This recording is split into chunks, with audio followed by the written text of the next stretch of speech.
Have you ever dreamed of changing the world with a single idea? Imagine a young man, restless and unconventional, standing in a cluttered garage, his mind buzzing with possibilities that would one day transform technology forever.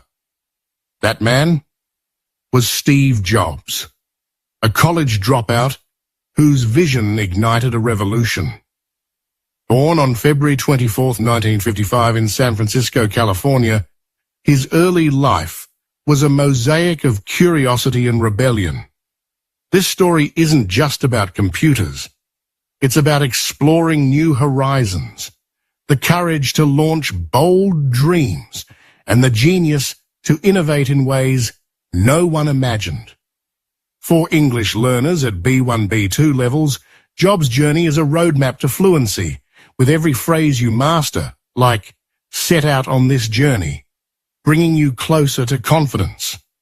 Prepare to be inspired as we dive deep into his extraordinary life, uncovering the details that shaped a global icon. Are you ready to embark on this epic adventure? Key phrases: explore new horizons, embrace new experiences or opportunities with an open mind. Launch, initiate a new project or idea with determination and vision. Innovate, develop original, groundbreaking solution that change the status quo. Set out on this journey. Begin a transformative path with courage and purpose. Learner activity. Reflect on a time you tried something new. Write a short paragraph using "explore new horizons" and share it in the comments to connect with others. Chapter 1. The Seeds of a Visionary. Steve Jobs' story begins in a modest setting, adopted by Paul and Clara Jobs, a working-class couple in Mountain View, California.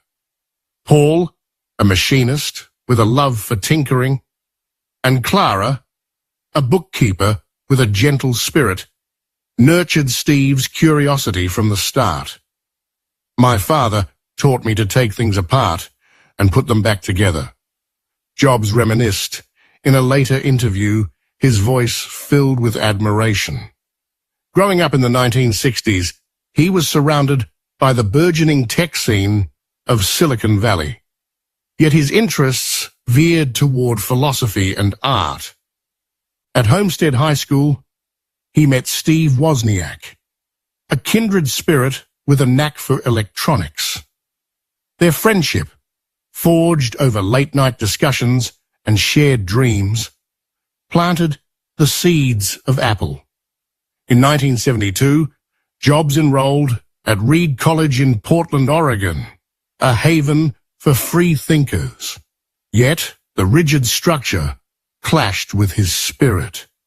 "I felt trapped," he admitted, recalling days spent auditing calligraphy classes instead of attending lectures. After 6 months, he dropped out, a decision that shocked his parents but liberated his mind. To explore new horizons, he traveled to India in 1974, seeking spiritual enlightenment.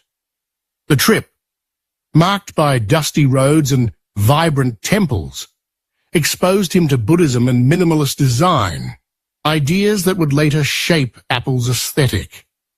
Back home, broke but inspired, he returned to his parents' garage, a space filled with tools, circuit boards, and endless potential. This was where his vision began to take root. Interview practice. Question: what did dropping out of college mean to you? Jobs: it was my way to explore new horizons and find my true path.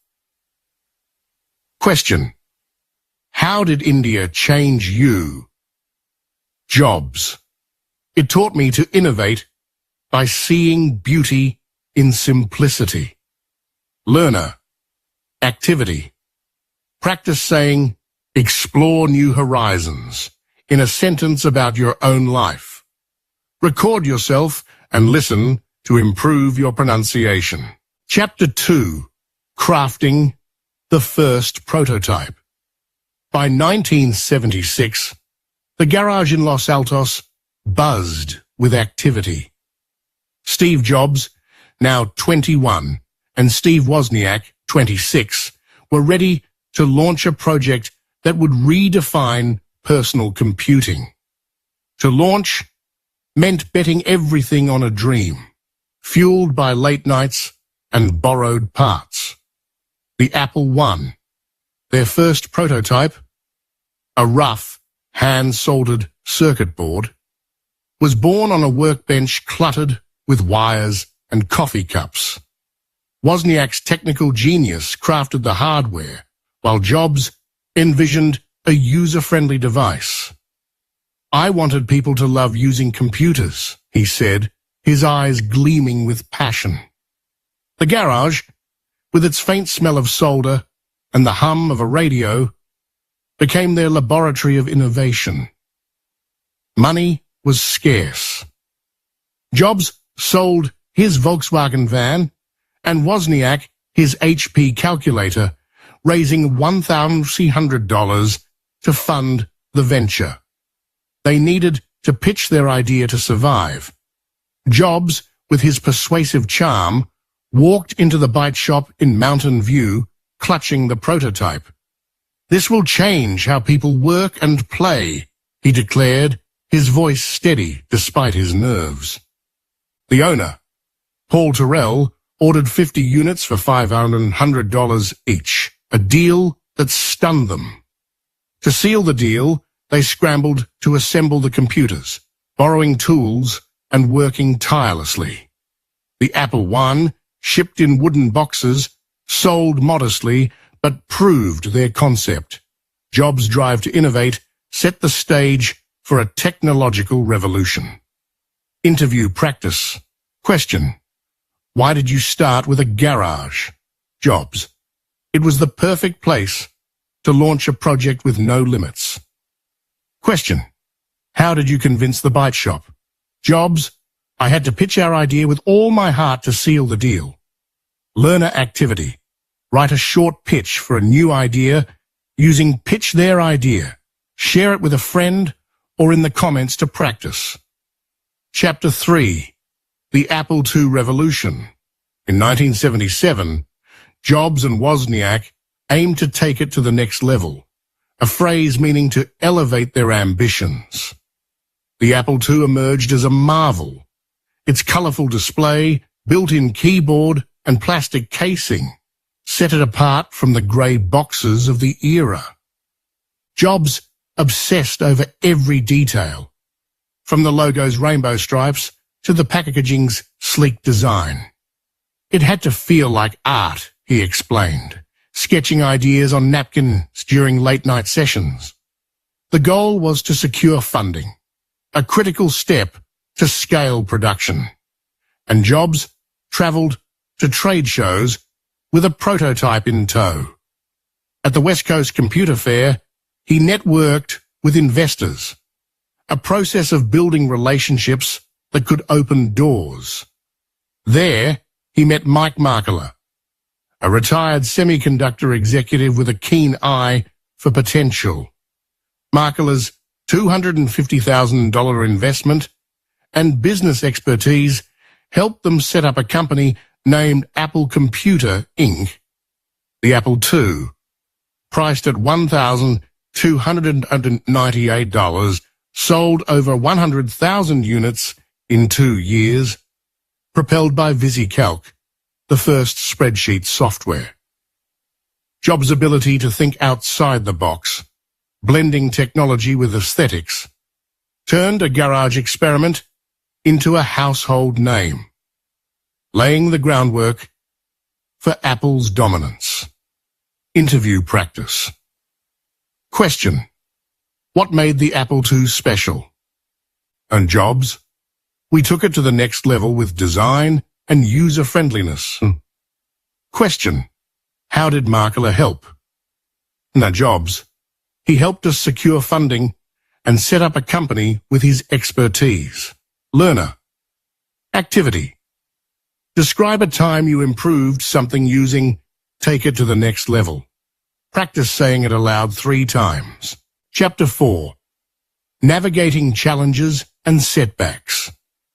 The road to success was rocky.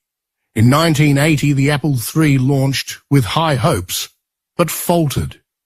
Overheating issues led to recalls. Jobs had to address the issue, a task requiring meticulous problem-solving. "We learned that innovation needs precision," he reflected, spending months refining the design. In '83, he recruited John Scully from Pepsi with the famous line, "Do you want to sell sugar water for the rest of your life? Or come with me and change the world?" Scully joined to manage the business, overseeing operations as Apple grew. Tensions brewed. Scully favored a conservative approach, while Jobs pushed for bold risks. In 1985, after a power struggle, Jobs was ousted from Apple. "I felt lost," he admitted, his voice heavy with emotion. To start over, he traveled to Europe, seeking solace, and founded Next, a company focused on advanced computing.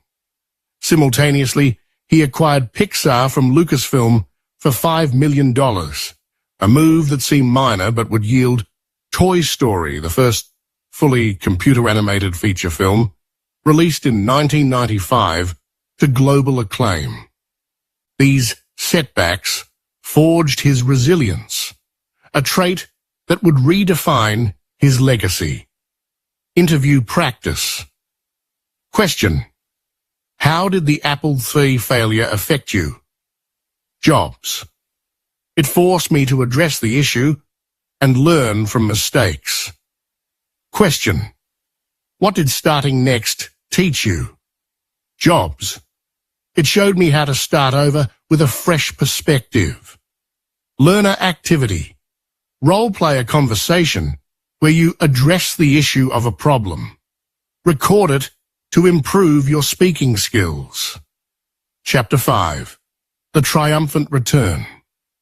By 1997, Apple teetered on the brink of collapse, its stock plummeting and products floundering. The board invited Jobs back to turn things around, a mission to revive a dying giant. He returned with a renewed vision, determined to revolutionize the industry. "We needed to simplify," he said, slashing unprofitable projects and focusing on design. The iMac, launched in 1998, with its translucent colors, became a sensation, selling 800,000 units in its first 5 months. Jobs traveled to Asia to streamline production, negotiating with factories in China and Taiwan to cut costs and improve quality. The iPod, introduced in 2001, revolutionized music with its sleek design and 1,000-song capacity. The iPhone, unveiled in 2007 after years of secret development, merged a phone, iPod, and internet device, selling 1.4 million units in its first year. The iPad, launched in 2010, redefined tablets with its 9.7-inch screen. Jobs' ability to anticipate trends, predicting consumer desires, cemented Apple's status as a global icon, his vision echoing through every polished product. Interview practice. Question: what changed when you returned to Apple? On Jobs: I worked to turn things around by focusing on what mattered. Question: how did you create the iPhone? Jobs: we anticipated trends and revolutionized the industry with teamwork. Learner activity. Write a short story about predicting a trend using anticipate trends. Share it to inspire others. Chapter 6. A Legacy of Boundless Inspiration. Steve Jobs passed away on October 5, 2011, leaving a legacy that continues to shape the world. From that humble garage to a $2 trillion company, he dreamed big, envisioning a future where technology enhances life. His iPhone, iPad, and Mac transformed communication, education, and entertainment. Yet, his story transcends products. It's about pushing the boundaries of what's possible and embracing challenges with unwavering focus. His return to Apple, marked by the 1997 Think Different campaign, showcased his ability to stay focused through adversity. For English learners, Jobs' life offers profound lessons. Be curious. Explore English like he explored design, using words like prototype. Persist through errors, refining your skills as he refined products. Think creatively. Try apps or podcasts to think outside the box. Your language journey mirrors his innovation. Each lesson builds toward fluency. Share your favorite takeaway in the comments, and let's innovate together to craft our own English masterpieces. Key phrases. Dream big. Set ambitious, life-changing goals. Push the boundaries. Extend limits with bold ideas. Embrace challenges. Welcome difficulties as growth opportunities. Stay focused. Maintain dedication despite obstacles. Think outside the box. Use creative, unconventional approaches. Learner activity.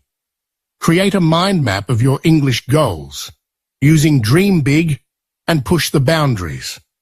Post a photo in the comments. Chapter 7.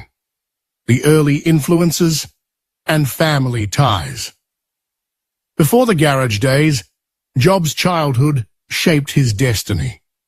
His adoption by Paul and Clara was a story of love. Paul, a mechanic with calloused hands, taught him precision, while Clara's storytelling sparked his imagination. My parents gave me confidence to explore new horizons, Jobs said, recalling family trips to local fairs. His sister, Patty, adopted later, added warmth to their home, though their bond grew strained as Jobs rebelled in his teens. His biological parents, Joanne Schiebel and Abdul Fattah Jandali, met at the University of Wisconsin. Joanne, a graduate student, and Abdul Fattah, a Syrian immigrant, faced pressure to give him up due to cultural differences. I never knew them, but their story influenced my search for identity, Jobs reflected. This quest led him to India, where he adopted a minimalist lifestyle, influencing Apple's sleek designs. These early ties, though complex, fueled his drive to innovate. Interview practice. Question: how did your parents shape you? Jobs: they encouraged me to explore new horizons and build my confidence. Question: what did you learn from India? Jobs: it taught me to innovate with simplicity and focus. Learner. Activity. Write a letter to a family member using Explore New Horizons. Practice reading it aloud. Chapter 8. The Pixar Adventure and Creative Leap. Jobs' acquisition of Pixar in 1986 was a leap into uncharted territory.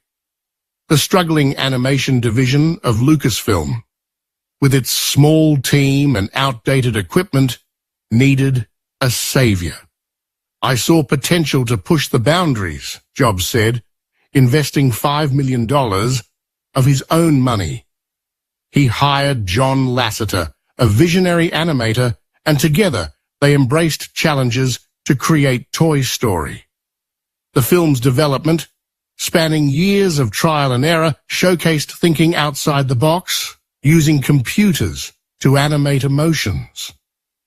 Pixar's success with hits like Finding Nemo and The Incredibles, brought Jobs $7.4 billion when Disney acquired it in 2006. It was about dreaming big, he noted, his pride evident.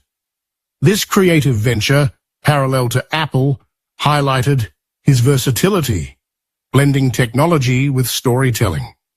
It also taught him patience, a skill he brought back to Apple's product lines. Interview practice. Question: why invest in Pixar? Jobs: I wanted to push the boundaries of animation technology. Question: what did Pixar teach you? Jobs: to embrace challenges and think outside the box in new ways. Learner. Activity: draw a scene from Toy Story and label it with Push the Boundaries. Share your artwork. Chapter 9. The personal struggles and triumphs. Behind Jobs' public success were private battles. His relationship with Laurene Powell, whom he married in 1991, offered stability. She grounded me, he said, their 3 children, Reed, Erin, and Eve, bringing joy. Yet his health declined with a pancreatic cancer diagnosis in 2003. I had to stay focused on living, he shared, undergoing surgery and alternative treatments.